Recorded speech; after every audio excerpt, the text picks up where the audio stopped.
Kia ora, g'day. Welcome back once again, here with another reaction to the Royal Marines Behind the Lines, episode 2. It's got here red in tooth and claw. So this is the Mountain and Arctic Warfare Cadre course. So let's jump back in.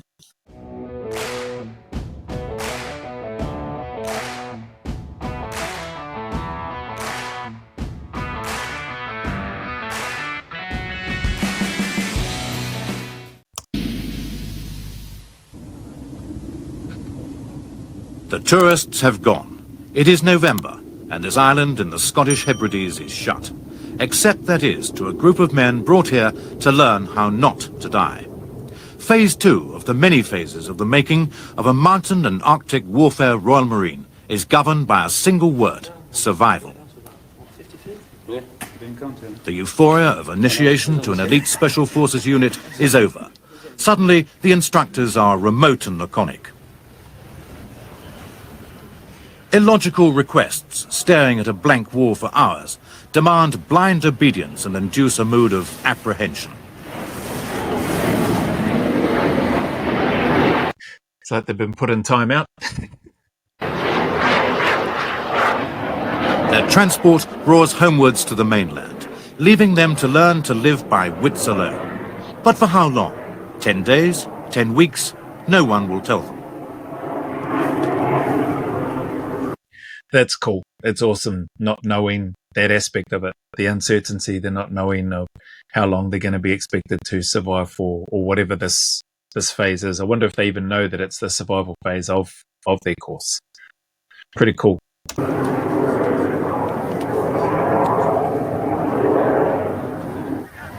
Appreciation of pastoral beauty is hardly a priority.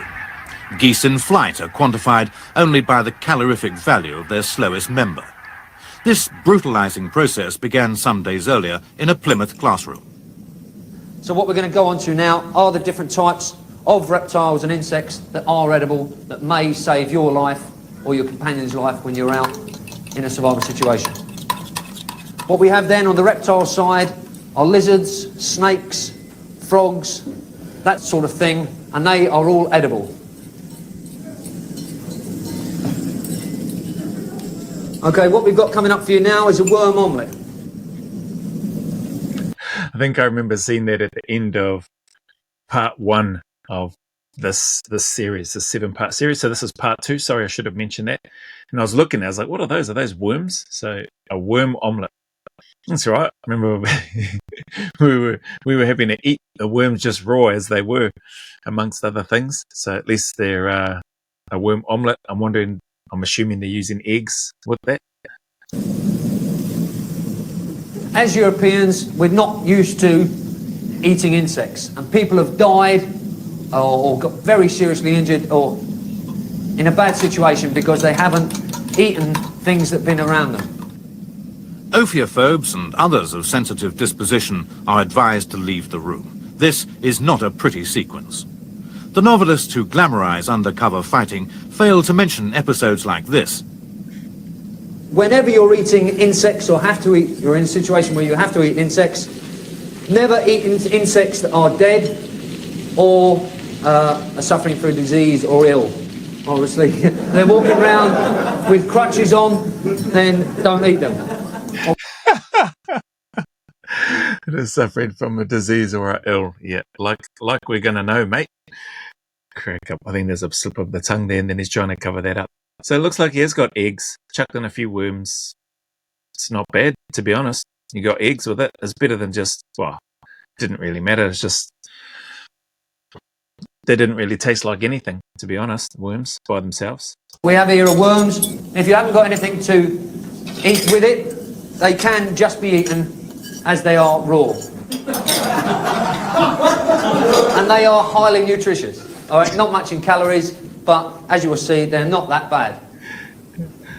If you all pass that round, make sure everyone gets a good taste. Well,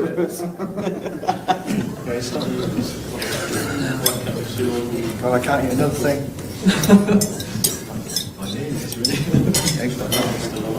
Got a kitty outside with it. Right, everyone have a good old chomp in them. But if some of you don't like the egg, you can leave it. It's a bit like eating spaghetti. In the Hebrides, they come face to face with a chilling reality. It is called the dislocation of expectation, a ponderous definition which means precisely that. Lay out forward and sit down.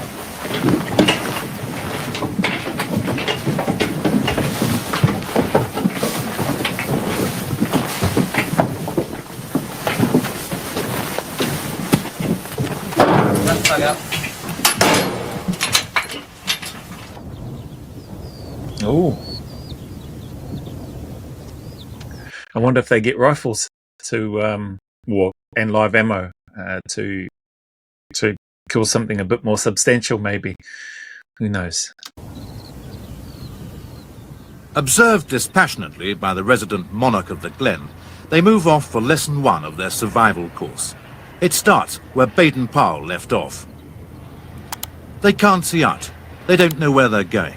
They know it will not be comfortable.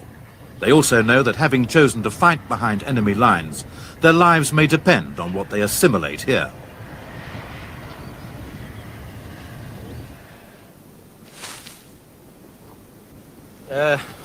Your wire snare. Most of yours will be like that when you get them out of your pockets. Smooth it out, stand on the cord, pull it tight on your finger, and just run a little stick up and down. Because you want this to run smoothly right around whatever's neck goes in it. Have a short stick, just split the end, can you all see that? Place it, and just flick that in. Make a nice pear shape.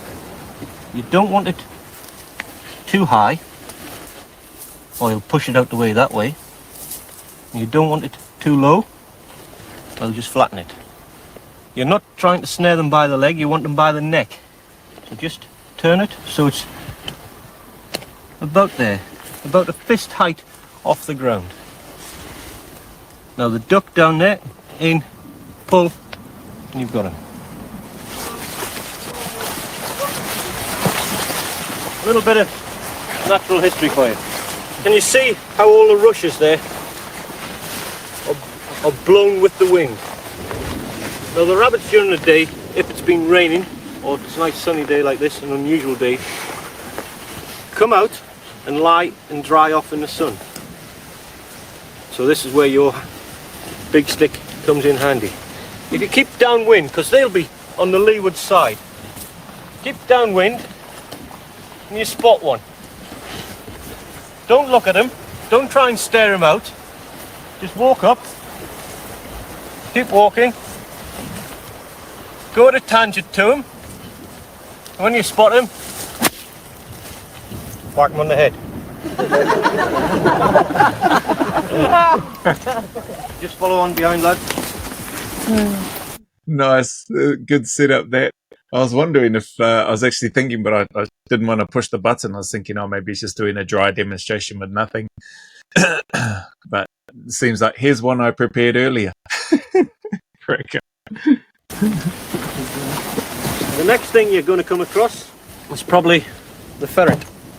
And that is what everyone thinks when they think of a ferret. Now, ferrets are descendants of polecats. And so when you cross those two, you get one of them. So that's the 3 variations. They're all ferrets. Who wants to try it? The meat's good. It's quite strong, but it's good. Haute cuisine, it conspicuously is not. But yes, you can eat ferret. Indeed, facing death, it appears you can eat damn nearly anything.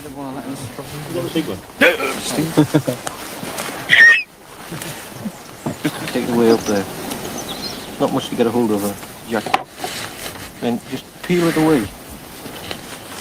So that. Man, all these little skills, these aspects, I could probably butcher my way through of catching something and in a survival situation, but it was a really enjoyable course. The instructors were great in both NZ and Australia. But it's amazing that, when time goes by and when you're not constantly applying or practicing those types of skills, how much you forget. And so watching this, it's a little bit nostalgic for me, looking at it and seeing the students, but also listening to the instructor. And even back then, I was quite mesmerized and just watching and trying to take in everything that I could. For that reason, if you're going to end up behind enemy lines and you may potentially find yourself in a situation, you want to be able to survive for as long and or for as well as you can. So, it's cool for me watching these guys and watching this process. It's all good food. And there he is. Take that away, clean them up around the edges. Live and ready Jack though. The prospective menu does not get better. Eventually, they arrive at rats. Here he is. Ratters, Norwegians. Our brown rat. What to say about this fella? 55% of rats carry leptospirosis. Rats catches yellows, Wheels disease, the other names of it. It's a jaundice type disease. So, be careful. If you try and catch one alive, don't. If you've got one in a trap that's still alive, kill it first, before you touch the trap. Be careful about your hands. Don't fiddle on them, put your hands in your mouth. If you're going to eat them, take the guts out of them and ditch them. Don't keep the liver, don't keep any of the innards. Use the meat if you want. On my course I have 2. So I'm still here. Skin it just the same as a rabbit. But don't use the innards. Anybody want to try? No, no one wants to try. But then, no one yet is actually starving. But what by now is going through their minds? What the hell's going to happen next? I mean, there's a lad on the course who has been here before. So he has told them, I suppose in his words, how everyone was running his course. And they will all have an inkling of it. But I think until you actually do something like this, and you're actually faced with the prospect of going out there and having to fend for yourself, not having the comforts that we've become accustomed to, then the reality will hit home. How hard is it? As hard as you want to make it yourself. Shrewdly, one man grabs the carcass of the ferret. But uppermost in all their minds, as they're hustled round the back of a deserted outhouse, is a deep uneasiness about where this game is going next. About turn. Move to up against the wall. Move till your faces are up against the wall. Come on, move right up, lads. Move right up. Move right up. Push up. Okay, you stay. Right, sit down.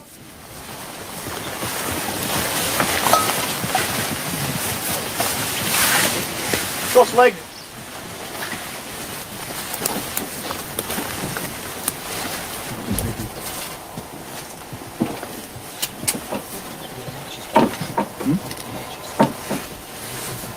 -4.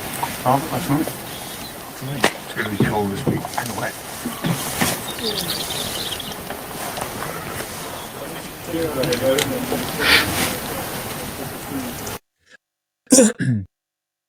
This aspect is what, to me anyway, seems more similar to and like an SF selection, or an SAS selection, I should say, with the quietness, the limited to no interaction from the staff unless they're giving you instruction to do something. Not the laughter and the games that I saw when they're doing I suppose that's the initial phase, and they're chasing some of the instructors and throwing them in the water. All right, there's a hard case. But I think I heard this is a 9-month course, the Mountain and Arctic Warfare Cadre course, or Mountain Leaders. Could be wrong. Maybe it's shorter. Maybe it's longer. But just watching this is more like an SAS selection type feel to it. These aspects where they're just sitting on their own, without the berets though.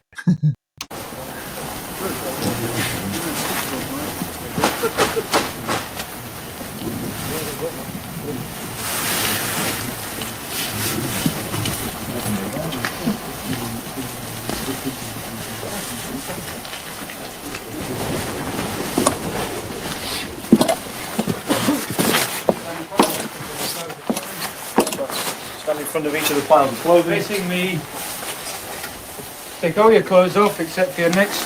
In front of you, you will place your shirt, one pair of socks and a pair of boots. The remainder of your kit you'll place behind you. Also, what you want to place in front of you is your survival kit that you want to take with you. Interesting. I wonder if they're. I'm just thinking of the selection course in New Zealand. Anyway, we had an opportunity during the first week or so. I think it was a week or 2 weeks. Might have been a week of classroom theory-based stuff, similar to sort of what they're doing here, but in a classroom and in camp. And during that time, we're also issued some hessian, some sandbags to stitch and make our own clothing, a jacket and a bottom. And we're also given some old parachute silk liner or parachute silk so that we could use as the lining if we wanted to for the hessian, so it wasn't thinking so itchy and scratching us up. And I wonder if just hearing them telling them to strip down to their nicks, I guess their underwear. And I wonder if they're going to be making their clothes or issued with some old raggedy clothes. Basically, our sandbags that we used to make our clothing. Yeah, they did the job anyway, but they didn't look flash. Not that we were worried about it, but yeah, they probably could have been made better if we had more time. But I think that's the whole part of the process. Limited time, doing studies with the lessons that you're getting, things that you need to do, and then in your spare time, that's when you use that time to try to make your clothing. While you're doing that, I'll read you the rules and limitations of the exercise. These set of instructions will go with you anyway. The limits of the exercise are as laid down in reference B, which is a map. All buildings are strictly out of bounds. Do not tear up fence posts. Do not remove polythene sheeting from silo pits. Do not raid private gardens. Don't let me catch you talking to the locals unless someone was dying or in need of an emergency. If you jeopardise the exercise for me, I will jeopardise you. You will keep your watch. We keep the watch, Dr. Johnson. What does happen next spells out how life will be from now on in no uncertain manner. Stripped to their Y-fronts, their earthly possessions from this moment may... And just look at how lean they are. I think I said that in the first one when they're doing some PT and running towards the cliff part where they jumped across. Lean, wiry, fit. Well, I'm assuming they're obviously fit. comprise only what fits into a small tobacco tin. One fishing line, fish hooks, matches, one razor blade, one jackknife.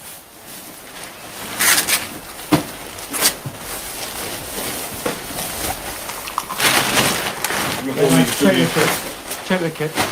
The search procedure would do justice to the Gestapo, but to outwit them if you can is seen as initiative and thus fair game. The intelligent contraband is a wire saw, salt tablets and obviously money. They're permitted to keep a billy can to drink from and their own boots, but knives, forks and spoons are not allowed. Come on, that's movie fingers. Don't bother doing Put your boots on. Try and get a move on. Even that part there when he's talking, the commentator, and watching the guys there, on my one, I remember we were stripped down like completely naked, and they went through everything, and you think about that prior to trying to what contraband could have tried to put into the clothing and parts of the clothing if possible. Okay, so it just brought back memories there, and I wonder if any of the students managed to. They probably won't show it on the documentary, but it does bring back those are thoughts that you think about and that you try to do. They're thrown battle dress and greatcoats, all as supple as asbestos, left over from World War II. It's not trooping the colour. Sleeping bags and ground sheets, any waterproof items are prohibited. Right, pick up your kit on the back of the wagon. Get out there.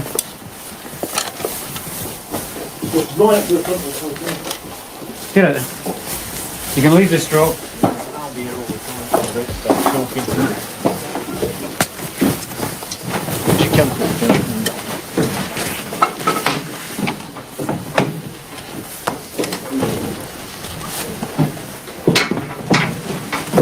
Right, sit down facing the front of the wagon, cross-legged, and don't talk.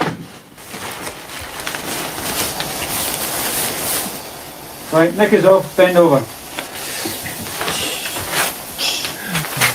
Down. So they do get told to strip down, then bend over and check in. Okay.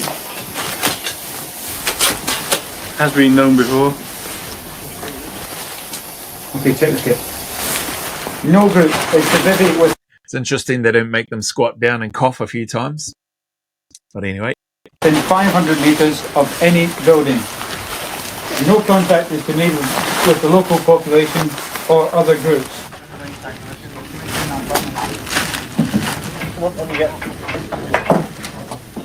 Smuggling money to buy survival is the obvious temptation, but it rarely works. You must have that dressing change on your fingers, sir.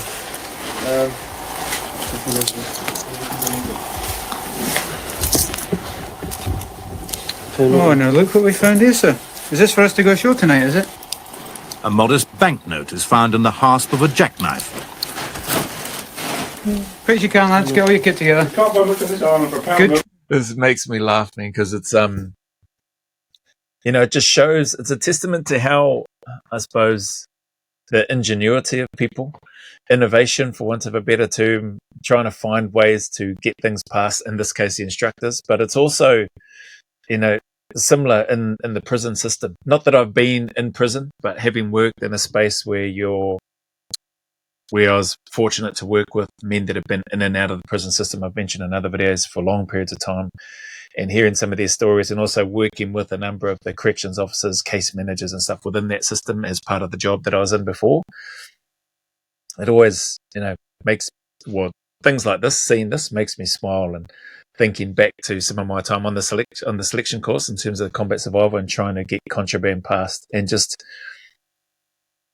the need to put yourself in and it's not always possible and it's not always easy, but the need for the instructors in this case to put themselves in the frame of mind of where they were when they were going through the course, but also what they think students might do and where they might hide things.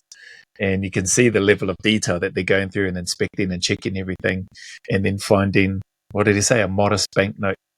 Hard case. Good on him for trying. Good to see him smiling in that there as well. And clearly the instructors expect it, so it's not a removed from course offence, if that makes sense. You still got to be willing to take risks if you're going to be doing a job like this. Mountain and Arctic Warfare Cadre course, the things that they're doing, if that's not risk taking, I don't know what is. Try. Good, so where was it? Jackknife. Inside the jackknife. I wonder what else he's got. Yeah, look at his boots. Mr. Smith knows all these things, How much you swallowed then, sir? Mr. Smith has reason to. He's an officer, was previously with the SBS, and has been this way before. Or you can check the battle dress Mr. Smith issued with. Wow, that's awesome. So he's an officer, was with the SBS, so I assume he's gone through past the UK SF selection and done the officer testing portion, so he's been through that whole process, because the 2-2 SAS and SBS selection is the same. They do the same course, and then I think that's when they separate and split, and I think SBS go to Poole and 2-2 go to Hereford. I might be wrong, so don't quote me on it. But awesome. Okay, so he's ex-SBS, and now he's on this course as well. That's wicked. Awesome. Nothing is overlooked. Even finger dressings are prized open. You guys have a bit old finger off, Doc. You won't have to dress it now. Oh, let's work together. How do you do it? Really nice. Feeling the bootlaces. That's it just brings back memories. I'm not going to talk about them here because there's some stuff that myself and some of my colleagues did on our selection, whereby we found ways to smuggle some contraband onto our course. Outside on you go, on the back of the wagon. Just pick your kit and go. Go on. Come on then, get out there. There are just 3 hours of daylight left when they're bundled back into the trucks. 6 three-man teams are to be jettisoned in 6 different locations on the island, all bleakly inhospitable.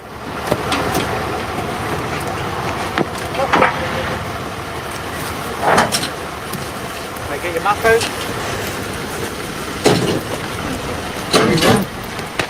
On your map is there. Okay? That's where you are. I'll see you on Sunday.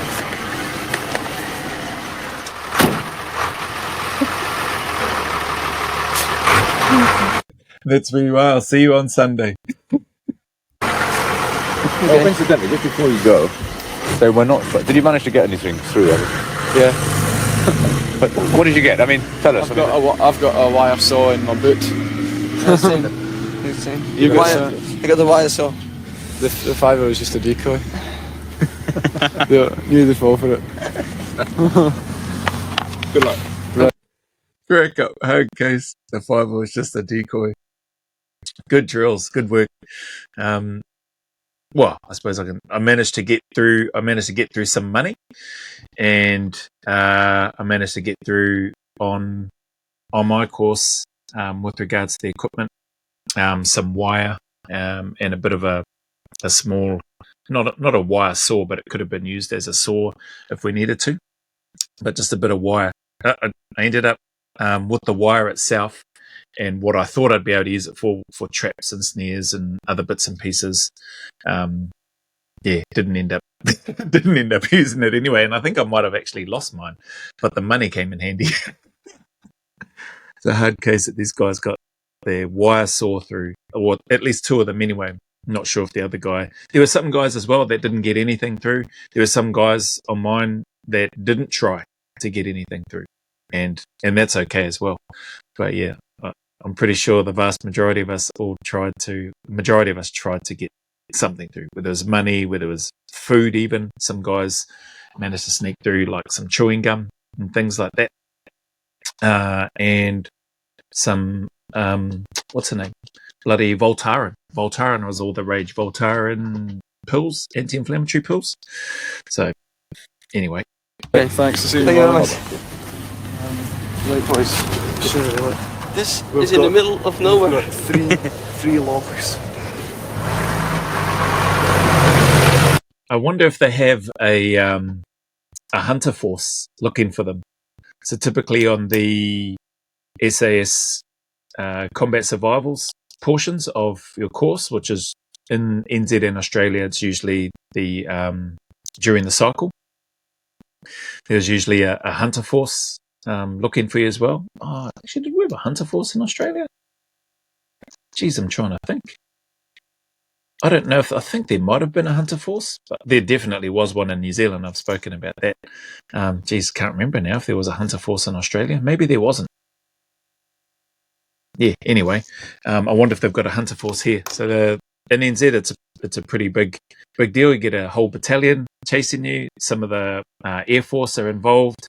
Dogs, I think there was police, maybe not police, but it's a pretty big exercise anyway. And you're on the run. You feel like you're on the run. You feel like the need to try to hide away and not be caught. It's good fun though. It's a good course. Whereabouts are you headed for just now? Right, well, they dropped us off about midway down this wood. What we're going to do is carry on down the road, come up to this house so you know exactly where we are. And we want to try to get... Just looking at that, looks like he's holding the ferret in his hand, so it looks like they've been given, that's not going to last them long, depending on how long they're going for as well, which I imagine is going to be for at least a week or more. So one ferret is as good as that is for a morale boost. It's not going to go too far between three guys. to the lock. They've been given maps of unique obscurity. They bear no place names, and such buildings as they show are all out of bounds. There's a boundary line within which, for the next 10 days, they must live completely off the land. Okay, so it looks like no hunter force. They're just there and going to be expected to live for however long they're expected to. I'm going to leave this here because that's just on 30 minutes now, but this is cool. We're a little over halfway, so hopefully, I think I mentioned before, I think these, from what I've seen, I think they're about 30 odd minutes each episode, the 7-part series to this, and I'll try and get through them in 2 bites for each one. So anyway, thank you very much, if you stuck around this long. Appreciate your time and support as always. And with that being said, the message is the same. Regardless of your challenges, trials, difficulties that you may be going through, like these lads are going through on here, albeit probably over a decade, maybe more than 2 decades ago, who knows? Man, just keep turning up, keep staying in the fight, put one foot in front of the other and take one day at a time. Know and trust that things can do and will get better if you want them to. Just a bit of consistency, discipline and patience, and I promise you things will work out. It's okay to not be okay, and it's okay to ask for help. You are not alone. The sun will shine again, and there is a light at the end of that tunnel. So as always, go always a little further. Remember, who dares wins and who cares wins. And until the next video, there's a big mana wave coming from me to you, filled with my aroha, respect, appreciation, and gratitude for you all.